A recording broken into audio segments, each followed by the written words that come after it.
क्या कुछ बताया गया? Manish Sisodia was asked to confirm where is that crucial file where notings about the discussions, the minutes of the meeting leading up to the decision to change the excise policy, where is that file? First is the statement of C. Arvind. He was the secretary of Manish Sisodia, and this man very clearly said that neither in the expert committee, nor in the GOM, nor at the level of the cabinet, there was no discussion about increase of profit margin for the wholesalers from 5% to 12%. Secondly, Manish Sisodia personally instructed the excise commissioner to allot license to a company like Indo Spirits. Modi ji को लगता है कि वो किसी को भी jail में डाल देंगे। उनको लगता है कि वो बिना किसी सबूत के साथ किसी को अंदर डाल देंगे। कोई आवाज भी नहीं उठा सकता।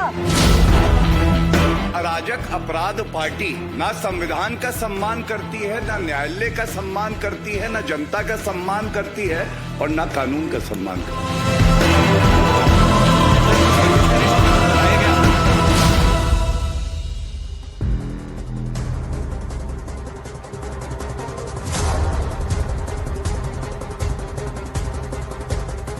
Namaste, Jai Hind and welcome to this edition of The Right Stand. I am Anand Narsimhan. Delhi Deputy Chief Minister Manish Sisodia, who was arrested in connection with the alleged corruption in the now scrapped liquor policy, has been sent to the Central Bureau of Investigation custody till the 4th of March. The CBI's plea for a 5-day remand has been accepted. Earlier in the day, the CBI had said that they were seeking a 5-day police custody for Sisodia after he was produced at the Delhi's Rouse Avenue court at 2 p.m. The routine medical examination was performed earlier in the day at the CBI headquarters by government doctor. This is what sources are telling CNN News 18. Sisodia's arrest is another big high-profile action against an opposition leader after that of Satyendra Jain, Delhi's then health minister, in June last year. Delhi's deputy chief minister was arrested after nearly 8 hours of questioning on various aspects of the excise policy for 2021-22, which the probe agency says suffered from irregularities both in its formulation and implementation, allegedly intended to benefit people with links to the Aam Aadmi Party.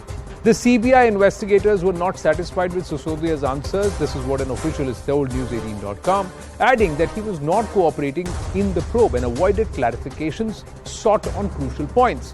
He gave evasive replies and did not cooperate in the investigation despite being confronted with the evidence to the contrary.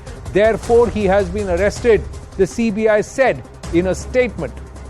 So what transpired in court and what led to the arrest and, of course, the remand acceptance of Manish Sisodia? CBI's charge is that the profit margin was enhanced from 5% to 12% and Sisodia was heading the group of ministers constituted by the cabinet for the excise policy and that he could not explain why the changes were made. Manish Sisodia's defense is he claims that all the arguments about profit margin was approved by the LG. The LG, who is the complainant in the case, approved it in May 2021. CBI's charge, the CBI claims that the conspiracy was hatched in a secret manner. Sisodia's defense is he claims that his house office were raised and he appeared before the probe agency when summoned. CBI's charge is that we are asking for Manish Sisodia's phone, which he has been using since January 2020, to which Sisodia has responded that he can't give the phone a second-hand shop because for second-hand use because it has important data. Now, CBI's charge, it claims that Sisodia didn't cooperate in the probe and gave evasive answers when confronted, whereas Manish Sisodia says it can't be the ground for somebody's remand. Remand was granted, then that would be a travesty, but remand now has been granted because prima facie the court has found merit in the demand for a 5-day custody by the CBI. So how did the CBI close in on Arvind Kejriwal's deputy Manish Sisodia? Here's what CBI sources tell CNN News 18. CBI officials have said that a crucial file which contains details about how the new excise policy was drafted is missing. CBI also has said that the file with signatories to the decision and discussions leading up to the discussion was also missing. Sources say Sisodia couldn't answer about the whereabouts of the file. A bureaucrat who earlier worked in the excise department has reportedly told CBI that instructions to make changes to the draft came from mobile numbers of Manish Sisodia through WhatsApp. CNN News 18 has learned that 18 mobile handsets and 4 SIM cards were used by Manish Sisodia between August and September 2022. In just that span. CBI registered the FIR against Sisodia on the 19th of August 2022. On the same day, officials claim Sisodia changed 3 mobile phones for 1 SIM card. A similar pattern is visible for other mobile numbers as well. What has left the investigative agencies perplexed is the fact that almost all the handsets are missing or destroyed. CBI officials said that Sisodia has been repeatedly asked about these handsets, but they have not received satisfactory answers. Also, ladies and gentlemen, an aide turns approver, Dinesh Arora, who's been called a close associate of Manish Sisodia by the CBI in the FIR, has actually turned approver. Sources said that he has also confirmed that instructions came from Manish Sisodia. The aide turned approver also told the CBI that the exchange and excise policy came informally from Sisodia. These changes were allegedly to benefit new liquor vendors who were allegedly providing quid pro quo benefits to the AAP in return for the license. So let's try and understand this entire flowchart and why he's been arrested. So this is who Manish Sisodia, the Delhi Deputy Chief Minister, received kickbacks. You have Arawa Gopi Krishna, ex-excise commissioner, says gave favors to licensees. That's the charge against him. C. Arvind, Sisodia's secretary, received the draft from the group of ministers report, draft group of ministers report. Dinesh Arora, Sisodia's aide, turned approver, confirmed changes in the excise policy. And of course, Samir Mahindru, who paid Sisodia's aide, he is the owner of Indo Spirit. So these are the people involved. All of them have pointed fingers at Manish Sisodia. Manish Sisodia arrested by the CBI under Section 7 of the Penal Code Act, PC Act, public servants taking bribe. This is at least about 6 months to 5 years imprisonment. Section 477 of the IPC, falsification of accounts, up to 7 years of imprisonment. Section 120B of the Indian Penal Code, criminal conspiracy. Maximum punishment can go up to life imprisonment. Why is it a setback for the Aam Aadmi Party? Sisodia is Kejriwal's trusted lieutenant in charge of 18 portfolios in Delhi. Arrest dents this Kattar Imandar pitch that's been made more so ever since this entire excise policy issue came to the fore. Arrest at a time when Aam Aadmi Party is actually eyeing for a national role and came to power promising clean governance. Is that now absent from the Aam Aadmi Party stable, the erosion of credibility and clean governance? That's a bigger question. But Liquorgate probe explodes. Is Sisodia's P-AAP, PAP, as said by the BJP, caught? Let's go straight into the debate. I've got Shehzad Poonawalla, national spokesperson of the BJP, with me in studio. We have Manaswi Thapar, lawyer and political analyst, joining us from Ahmedabad. And Miran Chadda Borwankar, former CBI, Western and Southern India. She's also been the Pune City Police Commissioner in the past, if I remember. Miranji, namaste. You've been through a lot of economic offences. Let me ask you, can there be smoke without fire? And can the CBI get 5-day remand if they don't have anything to prove in court? First of all, I would like our audience to understand that there's a difference between how local police station registers and investigates a case and how Central Bureau of Investigation does so.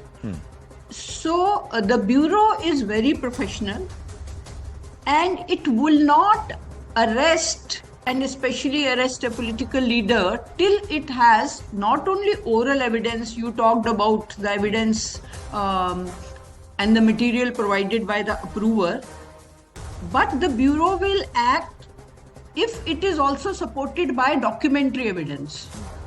So from all the facts which are coming to our notice through media, the Central Bureau of Investigation has both oral and documentary evidence of the order that they could convince the court for remand, and they could take the remand of a very highly rated political leader. But Miranji, in the past, the CBI has been infamous for many a slip between the cup and the lip, especially in the 2G case with Andimuttu Raja. What happened with A. Raja there? There are other cases too where the CBI has filed a charge sheet, but then at the end hasn't been able to prove the culpability in court. Will this stand the scrutiny of court, test of scrutiny of the law? So in fact, that's the whole tragedy. If you have followed recently this Pune race person, that Hassan Ali, he died. Yeah. The case against him was registered in, say, 2007. So ultimately, whether the evidence material collected by CBI will definitely prove the case, that's a big question. And therefore, we as citizens must demand immediate trial. And we should not allow the trials to drag. In the Hassan Ali's case, now the person is no more and his co-accused is no more. And in the case, not even, I think only the charges were framed and no trial had begun. Right. So if we want the faith of citizens in the criminal justice system, such cases must be taken up for trial on day-to-day basis. Now, Shehzad Poonawalla, is this all purely politics? Is this vendetta at play? That's another question being asked because of all that the Aam Aadmi Party has said and done to the BJP. Is this a way of getting back at them? You know, if I may use some Hindi on your show. Please, anytime. भ्रष्टाचार के ठेकेदार करे भ्रष्टाचार अपरंपार, पकड़े गए तो अत्याचार और फिर जाकर ये करे दुराचार, यही इनका शिष्टाचार. The fact of the matter is that leave the agencies aside for a moment. They said the same thing about ki no proof against Satyendra Jain, 9 months he's in jail. They said the same thing against Tahir Hussain, he's been in jail. They said the same thing against Vijay Nair, 6 months he's in jail. August 17, the FIR was registered. If there was absolutely no evidence against Manish Sisodia as claimed by them, he's the most innocent person on earth, then they would have got the FIR quashed. Manasvi is a very competent lawyer, they could have engaged him and he would have gone and got the FIR quashed, unless their implication is that even the courts of this law are governed by a political vendetta where they are trying to target some leaders. That is obviously a ridiculous argument to make. The fact of the matter is that those who started this journey under Anna Hazare and India Against Corruption are today championing corruption, protecting corruption and celebrating corruption under Lalu Prasad Yadav. That's why the only people supporting are Lalu Prasad Yadav and company. You are a national political party spokesperson, so you can make all these allegations. But the fact of the matter is they have not yet been convicted by the court.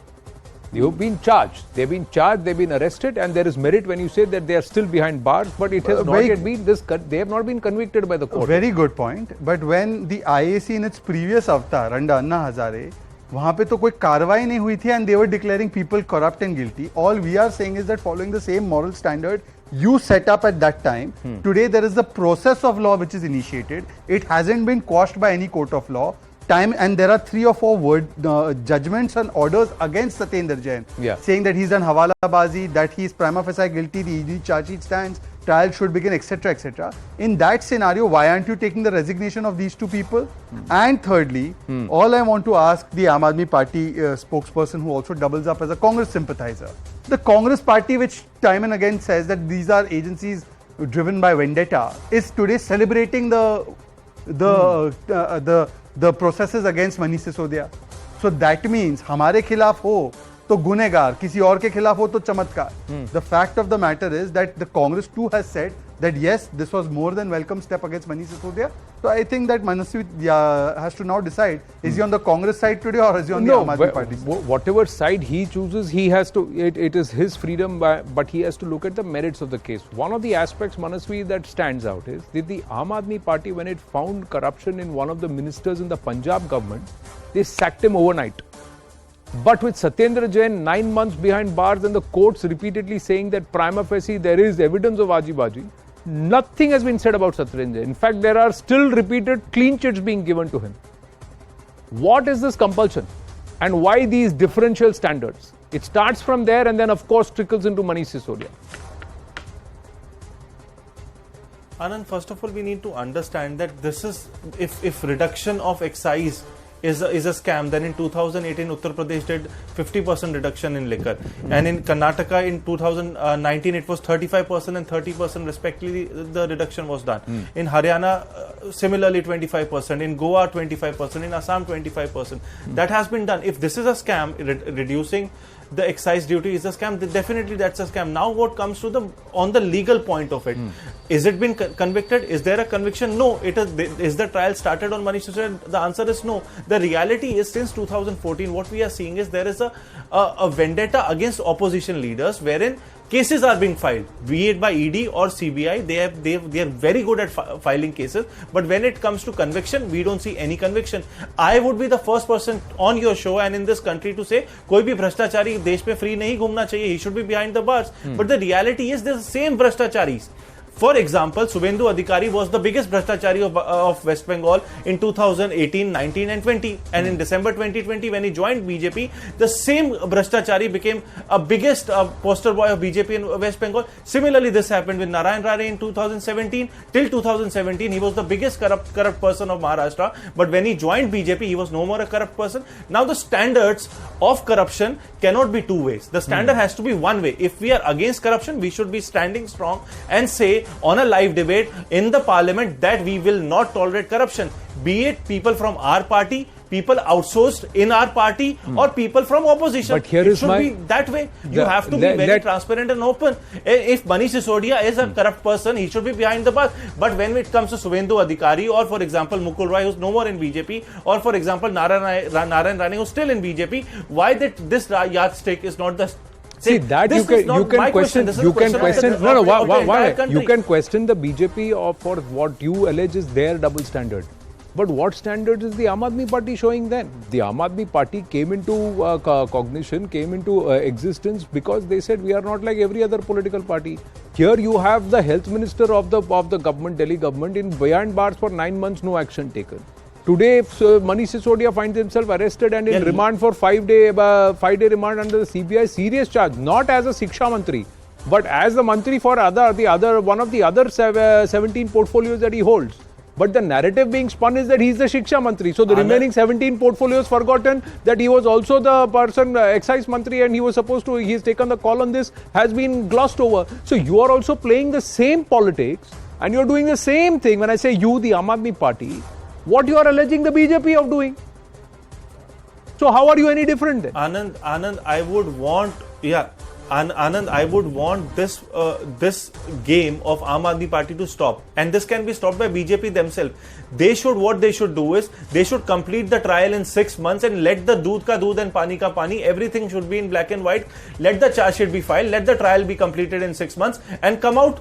If Manish Sisodia or Satyendra Jain are corrupt, let them be behind the bars. No person should be free. Right. But what they'll do is they'll come for a news debate. Their spokesperson would know more information than the ED or CBI would know. Their spokesperson would come on a briefing from the Kamal office and they will give all the briefings which the ED does not even know. All that is surround sound. See, one minute, Manaspi, let's try to understand this. All that is surround sound. If it was a BJP minister who had changed 18 handsets and 4 SIM cards between August 2021 and September 2022 and had no clue where these SIM cards are, had no clue where the files of his office are, what would have been the Aam Aadmi Party's reaction? Please think about it, but Shehzad Poonawala respond. भाई आप सबको corrupt कहते हो, जो आप में आ जाता है वो वॉश हो जाता है, washing machine. Trinamool Congress, everybody claims BJP is the eternal washing machine. First of all, conducting a trial in 6 months is not in the hand or the domain of the government. The government or the agency can only file a charge sheet. The trial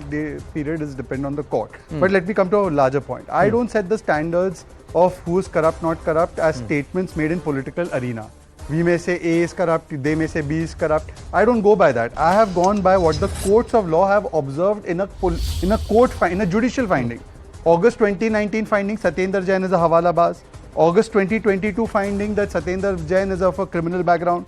2022 July finding by the court, the trial court, that prima facie ED charge sheet is true and the proceeding should go on.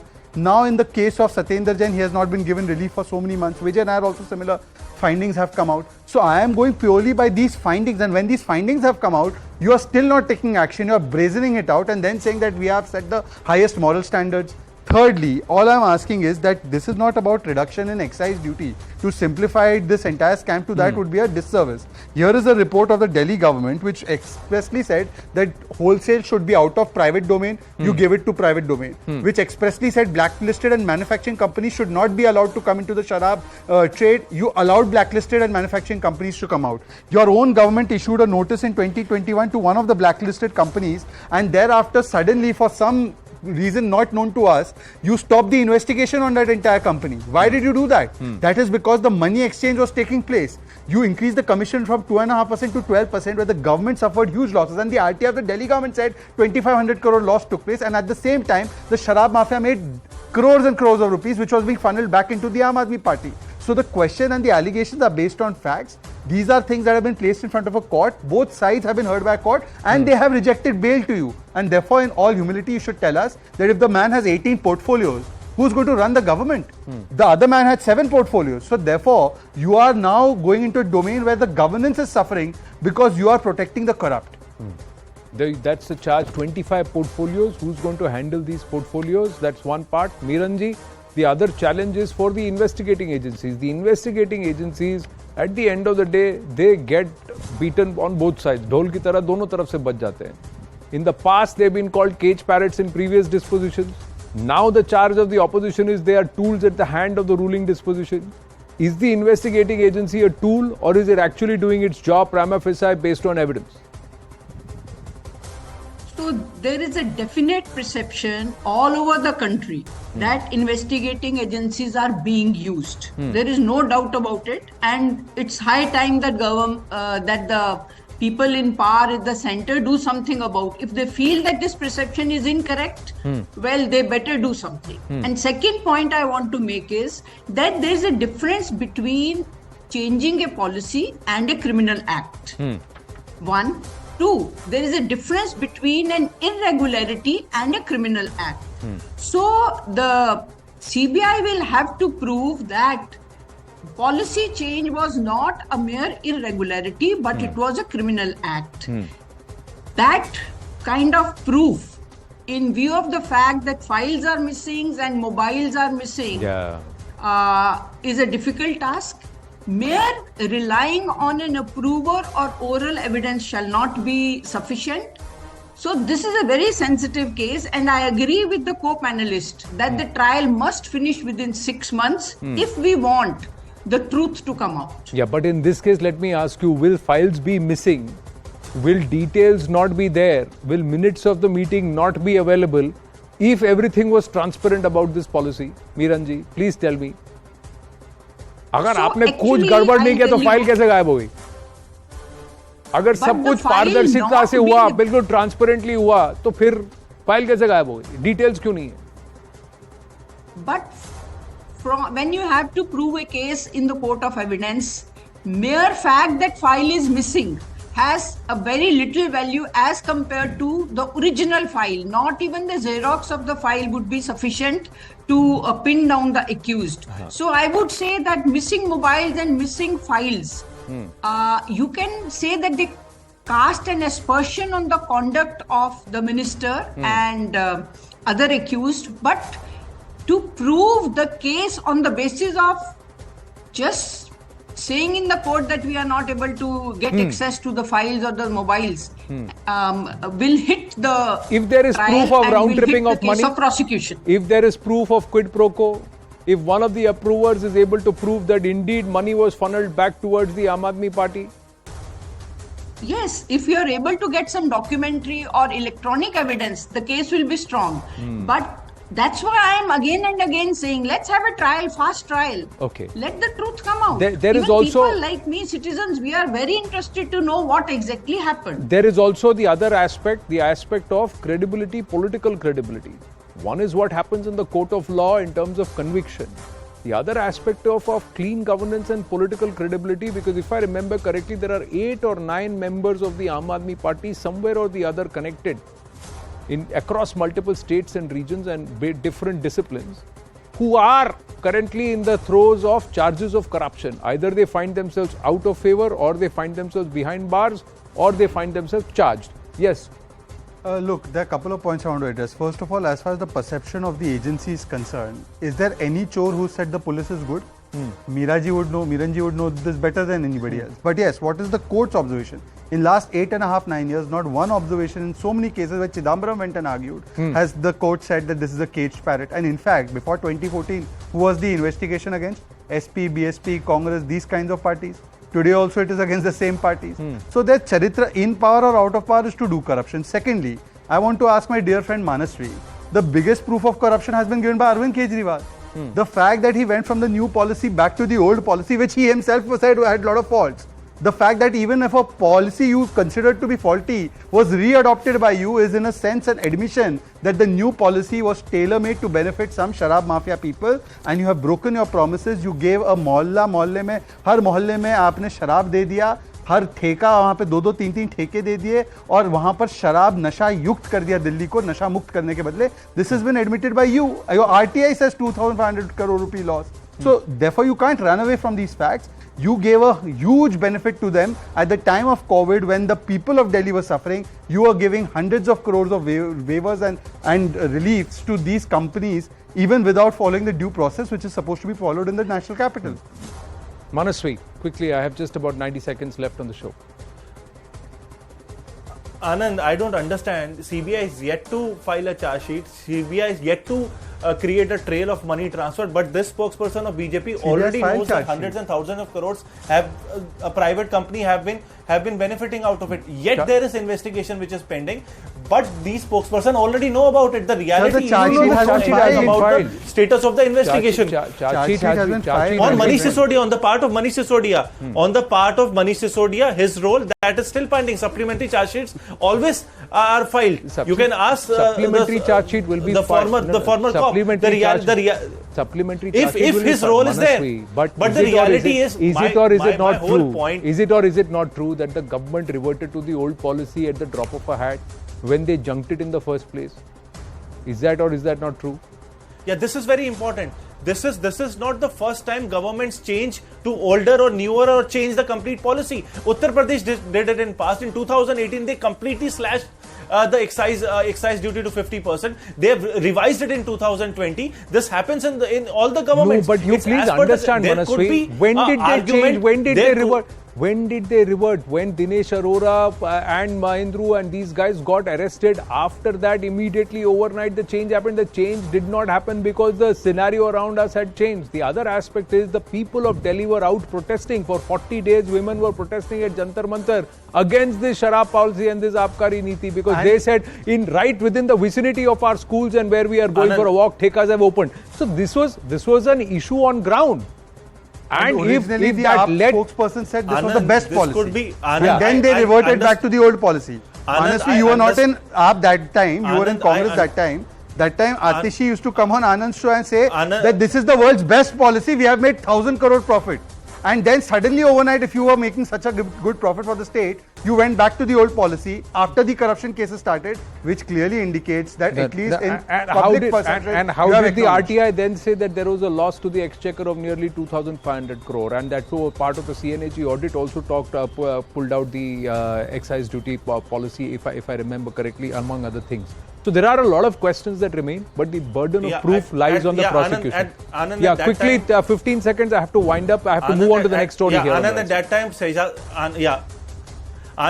time, Shehzad used to be a normal political analyst, and suddenly he became a BJP spokesperson, though he always had an inclination toward that does not change anything. The reality is, the fact of the matter is, it is yet to be investigated. Right. The reality is, the quid pro quo The reality is, sir, there is also a huge credibility question that now hangs around the Aam Aadmi Party that promised to be a party different from the remaining other political parties. Could be that. And sir, it's not one. It's many AAP leaders who are currently found to be on the wrong side of the corruption charge or graft charge. And does that dent its aspirations? That is why can Mr. Kejriwal absolve himself by saying I hold no portfolio, or does it come to his doorstep too? These are all questions that will remain, and there will be politics around it. I have to move on for the moment. Thank you very much, Shehzad. Thank you, Manasvi. Thank you, Miranji. Thank you very, very much.